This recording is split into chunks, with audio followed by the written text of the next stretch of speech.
बिस्मिल्लाहिर्रहमानिर्रहीम। अस्सलाम वालेकुम प्यारे बच्चों, welcome back to the maths lesson. I am your maths lesson teacher miss Sadaf और आज है हमारा यूनिट नंबर 11 का लेसन नंबर 2।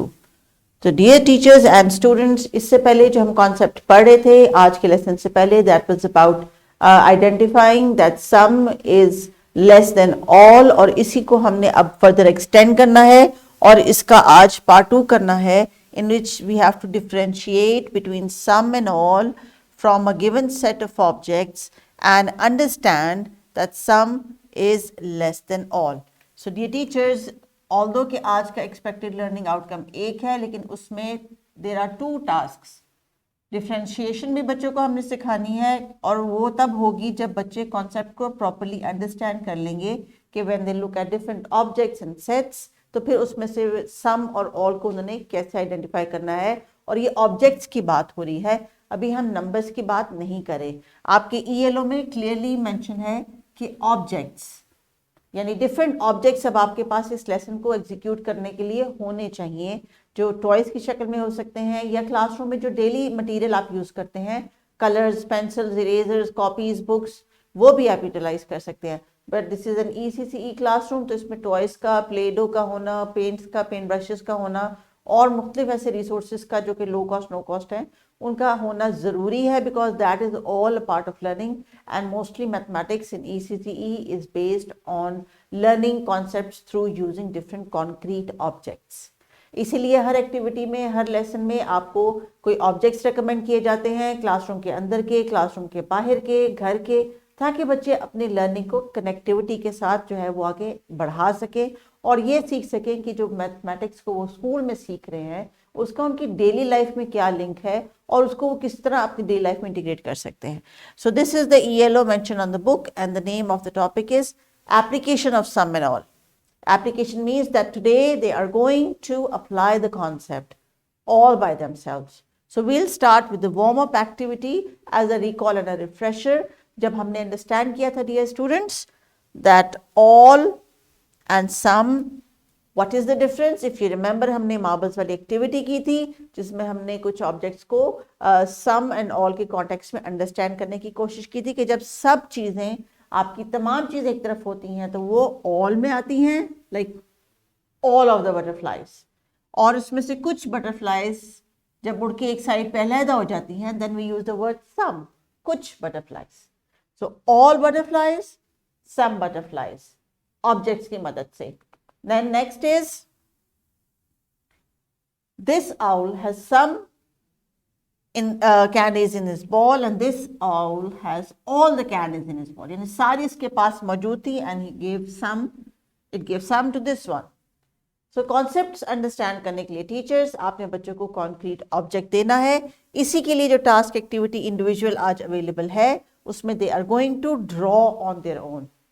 तो टीचर्स, अगर आपको लगता है कि बुक की एक्टिविटी करने से पहले अगर आप इनको ऑब्जेक्ट्स के साथ इस कॉन्सेप्ट की जो है वो एक रिव्यू देना चाह रही हैं या प्रीवियस लेसन की एक्टिविटी दोबारा दिखाना चाह रहे हैं, टोटली अप टू यू। अगर बच्चों को आप बुला के कहें कि आप वो टेबल पे आ जाएं in front of the classroom और ग्रुप्स में वो सम एंड ऑल की डेमोन्स्ट्रेशन दे ऑब्जेक्ट्स के जरिए, इस तरह कॉन्सेप्ट भी रिफ्रेश हो जाएगा, बच्चों का नॉलेज भी जो है वो आपस में शेयर करने से बढ़ जाएगा and then they will have a clear picture of how to understand sum and all.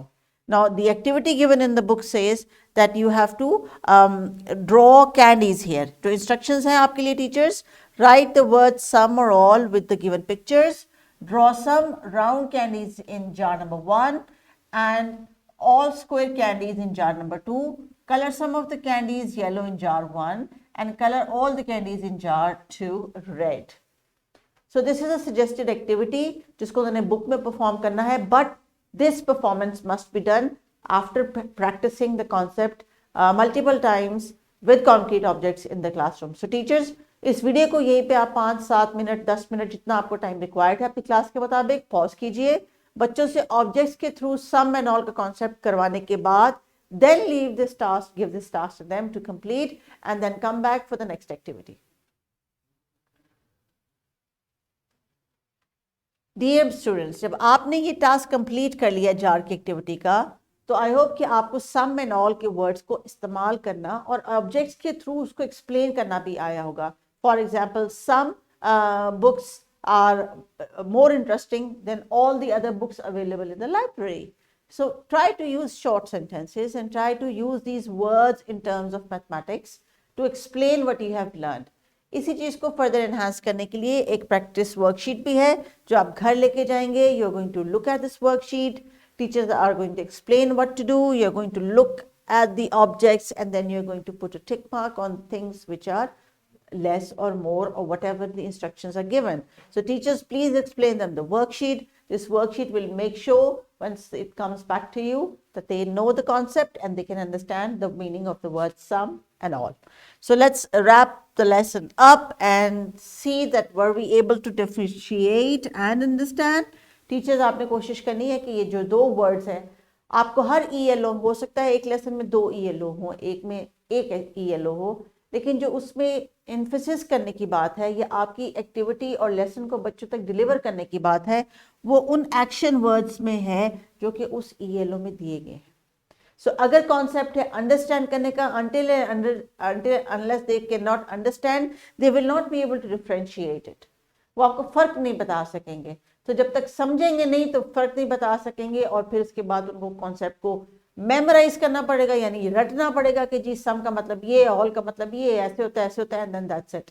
So this will not create a concept. This will just create a momentarily learning atmosphere जिसमें बच्चे जो है वो terms को रटा लगा लेंगे और उसके बाद they will forget it. So this is not going to help their learning. अब outdoor activity के लिए teachers, there's an activity suggested here on the lesson. You can take the student outside in the ground and then you can ask them to blow up some balloons. Some of the balloons might pop, some of the balloons might blow up. That is what is going to happen at random. तो आपने कुछ बच्चों को red balloons दे दें, कुछ को blue balloons दे दें, फिर सबके बलून्स को कंबाइन कर लें. कुछ देखेंगे जो ब्लो करते हुए फट जाएंगे, कुछ है जो वो ब्लो कर जाएंगे. तो आपने इस कंपैरिजन में अपनी क्लास की वैरायटी में बच्चों से कहना है कि वर्ड्स में एक्सप्लेन करें व्हाट हैपेंड.